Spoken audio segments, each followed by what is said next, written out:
everybody. Welcome to From Small Things. My name is Sue and I'm a scrap quilter living in southeastern Pennsylvania.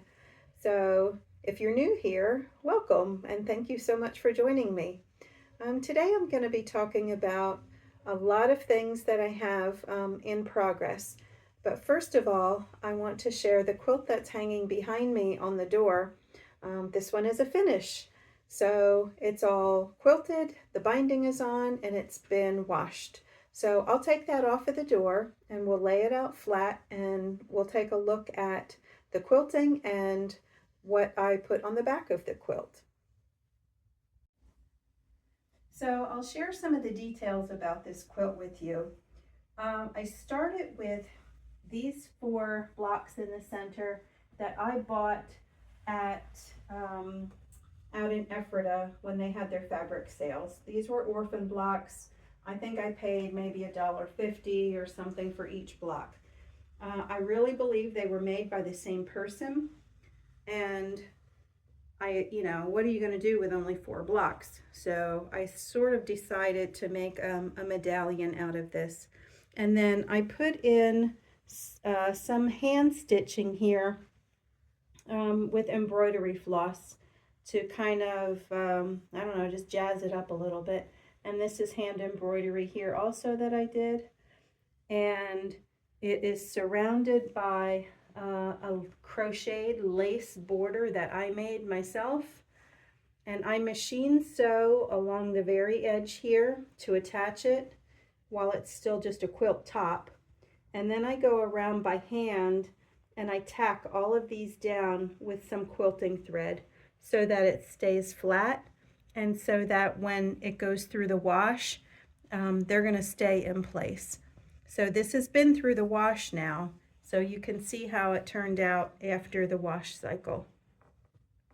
And then from here, I built out into this giant border because I had just finished making a hunter star quilt, and I used all reds and blacks of men's shirts to make that quilt.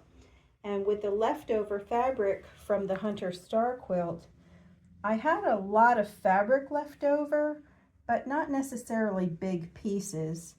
And so because this quilt has red in it, I thought I would tie it together with using the reds from the shirts and the blacks. And I did add some grays in here from my stash. And now for the quilting for this, I mean, these are 1/4 square triangles here. So where this seam comes together right here, you have 8 pieces of fabric that come together right here. And when you're a hand quilter, that's really tough to get through. So when I came to this, I wasn't sure how I wanted to quilt it, but I knew I wanted to avoid these areas because they'll break my needles.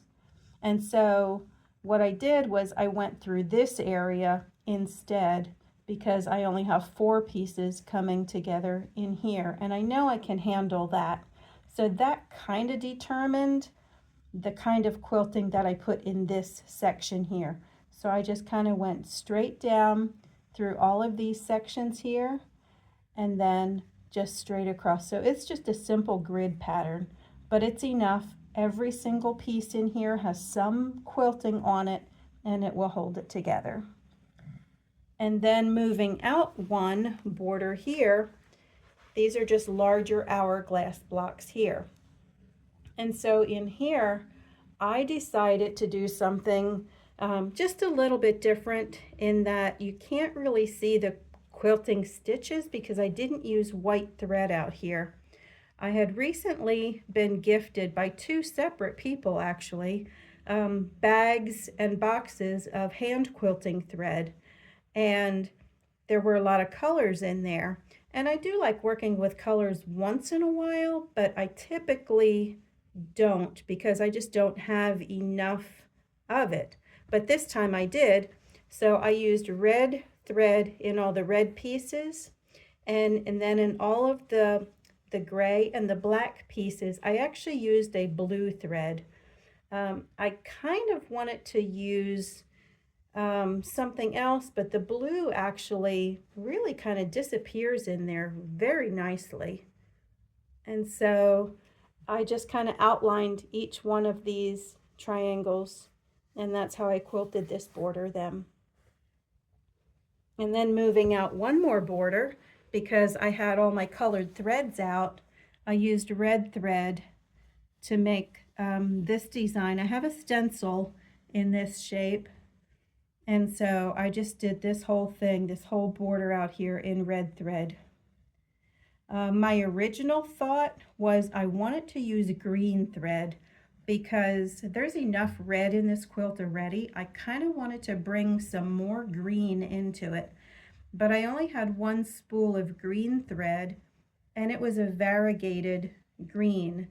And when I laid it out on top of here, most of the greens seemed to be on the light side, like very light, like you could barely see it. And so I did not want that effect because it would be light, light, light, light, light, dark, dark, light, light, light, light, light. It would just look weird, I think, with little specks of dark everywhere, because your eye would just go right to that and it wouldn't see the light stuff. So I just chose to do red for the whole thing. This whole border is red thread. And then out here, the next border, I just did squiggles.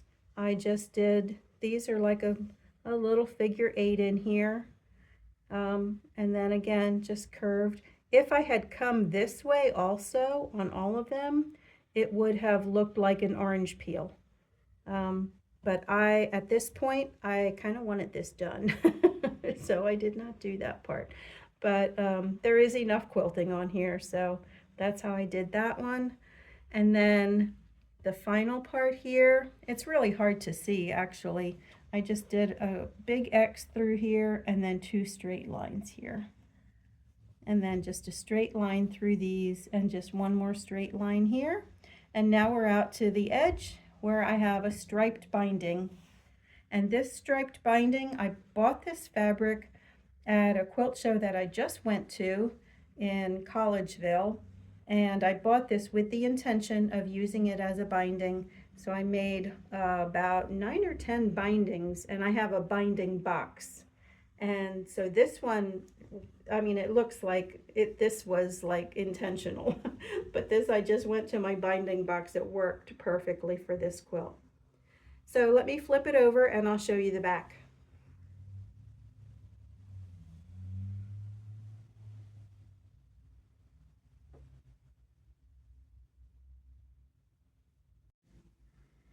And this is what I put on the back of this quilt, just basically reds and grays. There were enough grays on the front of the quilt that I thought this might be a good chance to use up some of the grays in my stash. I don't typically work with a lot of gray.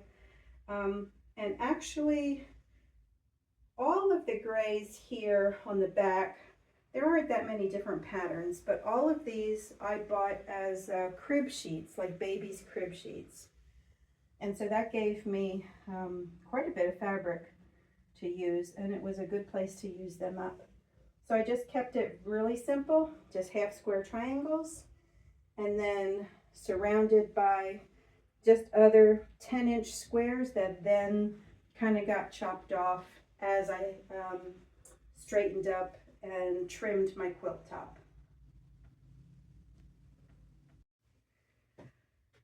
Alrighty, let's start with this pile of things I have in front of me. These are things that are kind of on my radar right now, and I'll show you at which stage they're in. So the first one I wanted to share is that I got this one basted. So this is the one that I started with a jelly roll, and I added some embroidery pieces to it. So I won't open it up and show it like right now. I just kind of wanted to share my progress on this one. So it was a good week for me in that I finished this quilt behind me. That was a complete finish, and I got one basted. And it usually takes me about 2 days. I usually give myself 2 days to baste a quilt. And what you can't see on this is that when I baste it, I have a certain cat that comes and lays right where I want to work all the time. Sometimes I baste around him, but it kind of depends on his mood too. Sometimes, you know, I'll shoo him or he doesn't stay very long, but this one was a bit of a challenge. He stayed for quite a while. So I just kind of basted all around him, and then the next day I came back and filled in the space where he had been laying. So this was a little challenging, but I feel good that it's basted. So this one will be number 2 in line to be quilted. The one that I'm hand quilting now, if you've watched my channel before, it is the plus quilt, which I've laid on the diagonal. It's on point, so mine are actually X's. So that's the one that I just started quilting. So that will be a few weeks in progress. So okay, so that one's basted. This is the next thing I'm sort of working on, just a little bit at a time. This is my ball of twine.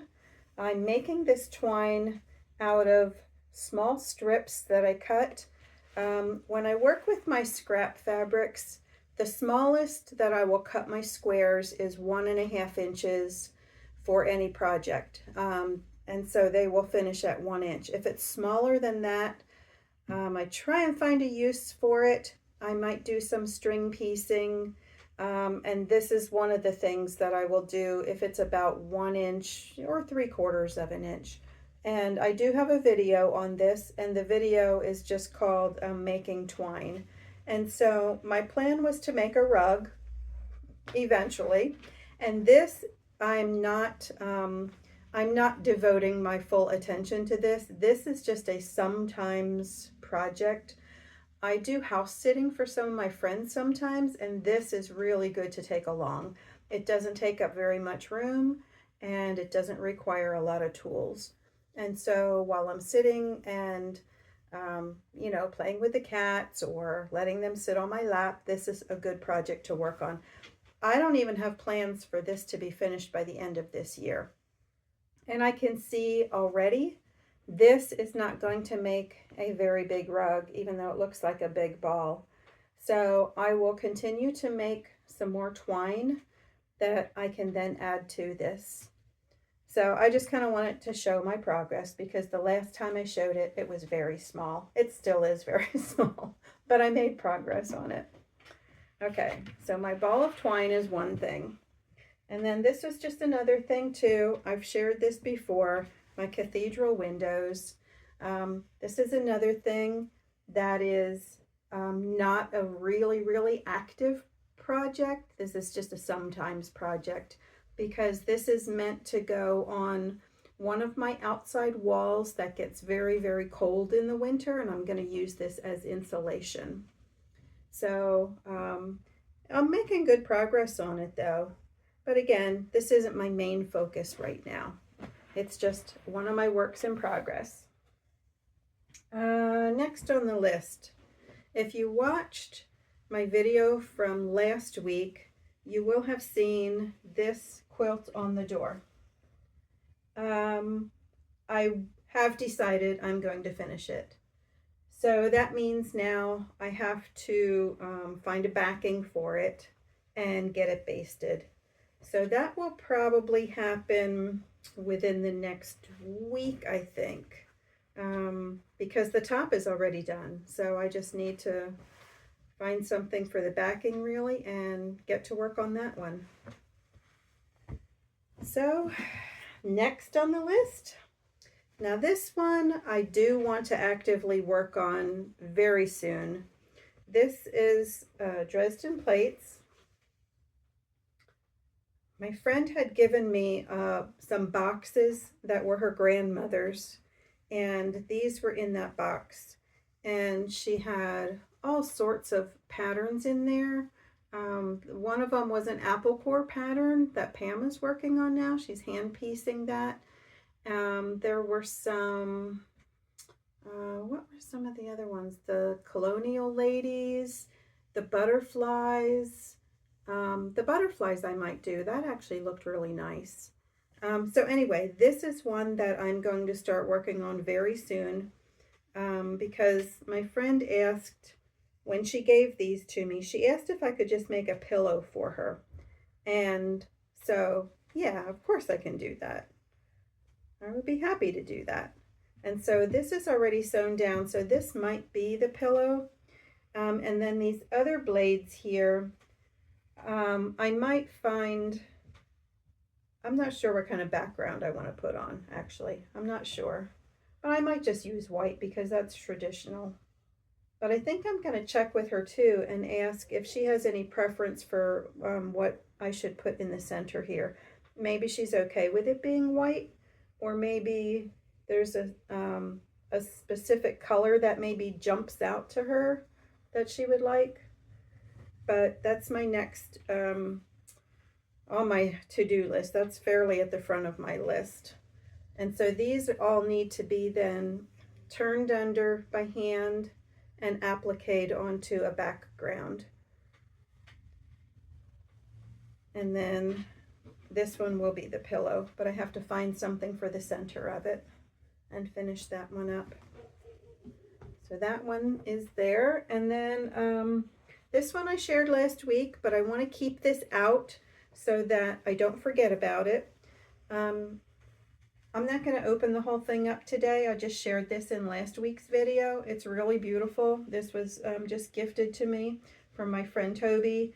And there are some squares on here, the white squares that are very thin and need repair.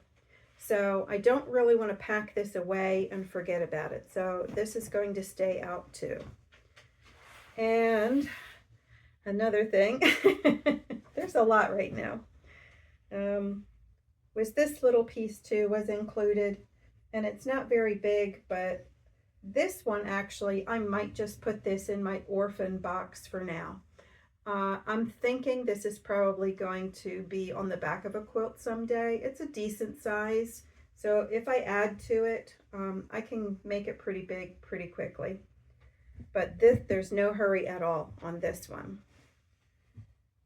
So let me get a few other things for you to show you what I'm working on. There's more. Today I got these out. These are my thin white scraps. I usually just throw them in a lid of a box, and when it starts to overflow, I know it's time to work with them. I usually have a plan for, I say whites, they're really all very light background or neutrals. And this is what I do with them once that lid starts to get filled.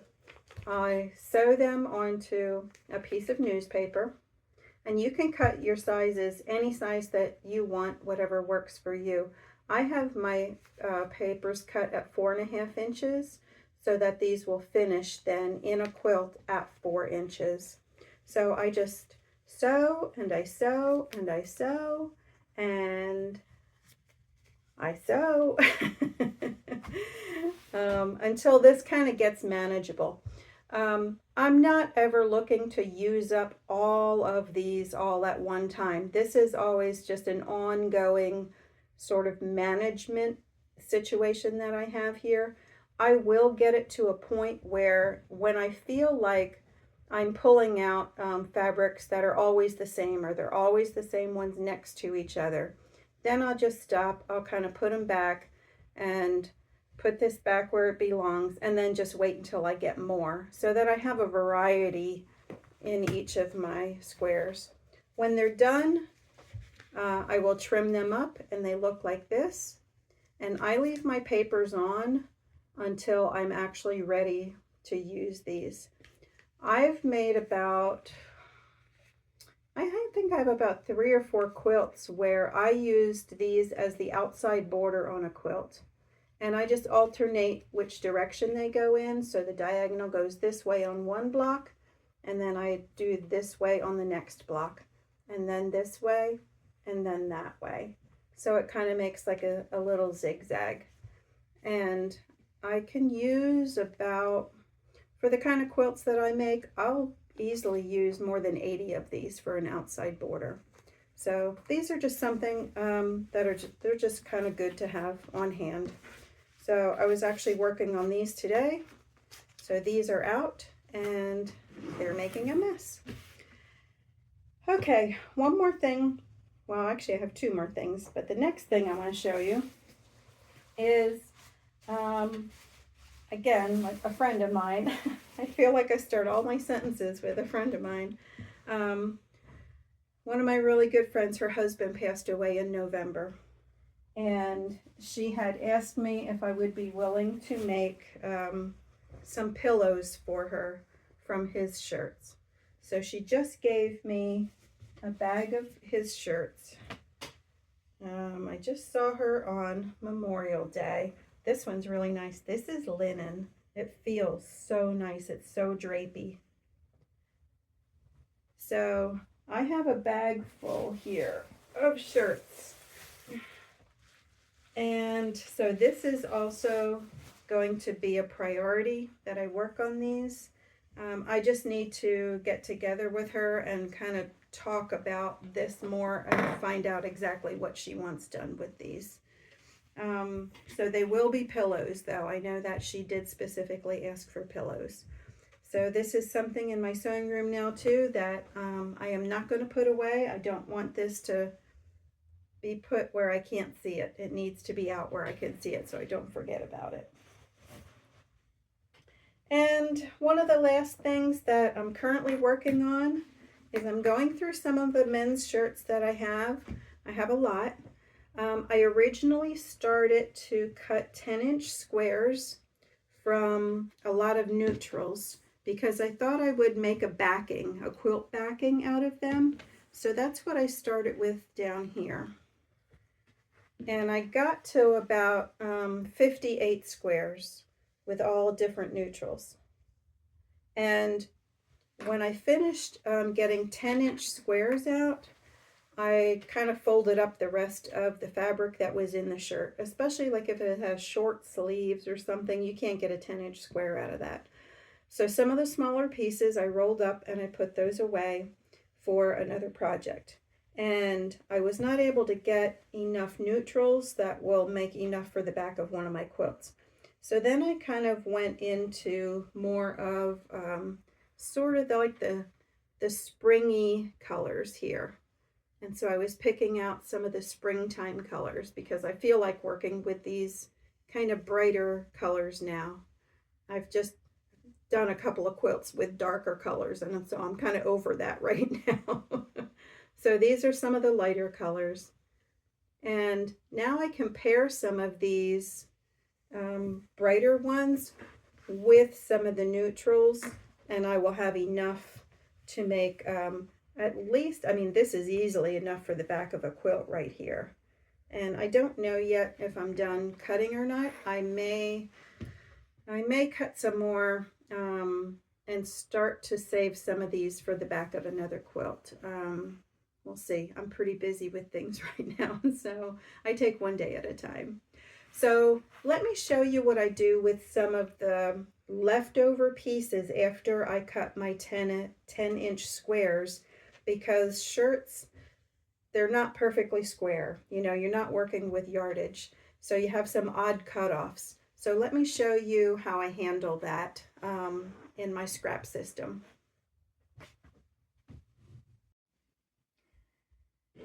Okay, so like I said, when you cut shirts up, you end up with these weird, funky leftovers. And this one has a seam going along. This was like the bottom edge of a shirt. And these are the same. They're just odd little cutoffs at the end. So what I did was I just threw them all into a big pile on my table. And I have most of the pile done for now to work on. But I'll show you how I think about things when I'm cutting them down. So my goal for these, really, because of the small size of these, if I can get 2.5-inch squares I'll try and get those first. And then I'm going to try to get 1.5 inch squares after that. And then whatever I have left after that is probably going to be trash. So that's okay, because I feel like for most people, most of this would be trash anyway. But I'm gonna try and do what I can. So now this piece is big enough, just by looking at it, I can tell I'll be able to get some 2.5 inch strips. So I'll start with 2.5, and I usually will put my ruler up high enough right until it's not going to cover the fabric anymore. And I'll make sure my 2.5 inch line is on this edge here. So I'll go up like that, and then I'll make myself a straight edge there. And my blade is not very sharp right now. So now I'm not worried about that edge yet. I probably don't need, that will probably get cut off. So then I'll put my 5 inch line right on this edge, and I'll make sure my 2.5 inch line is right down here at the bottom of the fabric, and I'll make a cut. And I can see that is not a 2.5 inch piece, so I might be able to get a 1.5 out of that. So now I have a 5 inch by 2.5 inch. So now I'm going to slide this over, and I'll put my 2.5 inch right on the edge now, and my 2.5 inch line down here at the bottom, and then I'll make another cut. And now I have two 2.5 inch squares, and now I'll see if I can get a 1.5 inch little piece out of that. So I'll put my 1.5 inches on these two straight edges, and I can get a 1.5 inch.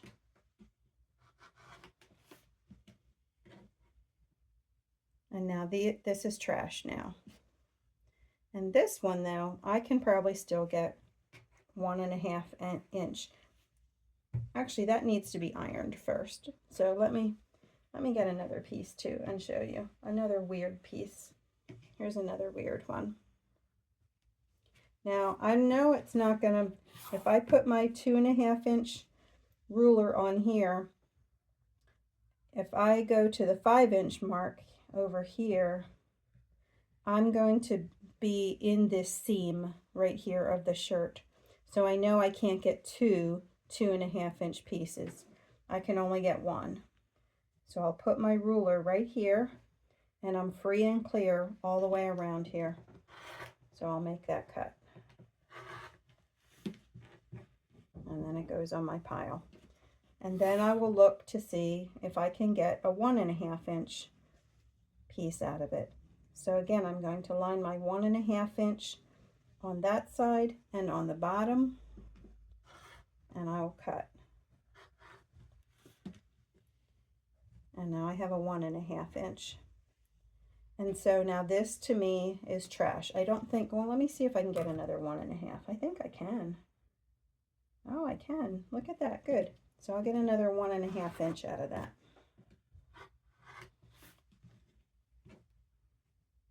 Okay. So now these are trash. And that usually gets thrown on my floor until my floor gets full of things. And then I clean up my floor. But that's kind of how I look at everything. Like this one here, I know this is not going to be, if I put my 2.5 inch along this edge, I'm way off of this piece. And plus there's a seam here. So the most I can do on this one is 1.5. And I'm going to look at my ruler down here and try to get it up high enough until I can clear that seam. So about there. And my line is right along the edge.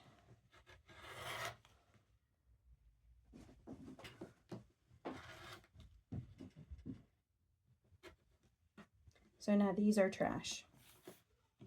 And now I have a piece that's 1.5. Now sometimes too, if you have another project in mind, if you want to make 9 patches, you know, or something where you might use strips, depending on the project that you make, you might want to actually save this as a strip. I did save some of mine just with the thought that maybe I would make some 9 patches so that if I had 2 of these, which here's some more fabric of the same, so I will be able to get 2 of these, then I could put another color in between. So I would have 2 of these and with a color in the middle, and then I could subcut them for 9 patches. Or I could just go ahead now and just cut individually to get my 1.5 inch squares, which I think I'll do with this one. So this one, I'm going to start with my 4.5 inch line on this edge, because I think that's as much as I can get here. And I'll make a cut. And now this is waist, this is not 1.5 inches. So then I slide this over to my 3 inch mark and make a cut. And then I'll slide it over to my 1.5 inch mark and make a cut. So now I have 3 pieces here that are 1.5 inches from that. And so that's kind of how I work through this whole pile here. Some of these, this isn't going to be big enough for anything. So this might actually go in my basket on the table, which I will uncover this and show you. It looks like a mess, but it really isn't. Trust me, I do color coordinate all my things in there, but this is where I put scraps, where I kind of make my adding machine tape pieces, except I don't always use adding machine tape. But it's the same principle. You just want to sew your scraps together to get long strips. And I've used these for borders. I've used big strips of this like in the back of a quilt too, if I need to make my quilt a little bit wider. So, and I kind of keep these in color families because I found for me I'm more likely to use these strips if they're more coordinated. So that's kind of what I do with all of my odd pieces here, and I hope that helps you look at your scraps in a different way. That'll do it for me this week. I'll wrap this up, and as you can see, I have a lot going on right now, and I hope you all do too. I hope you're really busy and getting a lot of work done and being creative. I love to hear your stories, and just keep busy out there. Keep creating. So until next time, I'll see you later. Bye.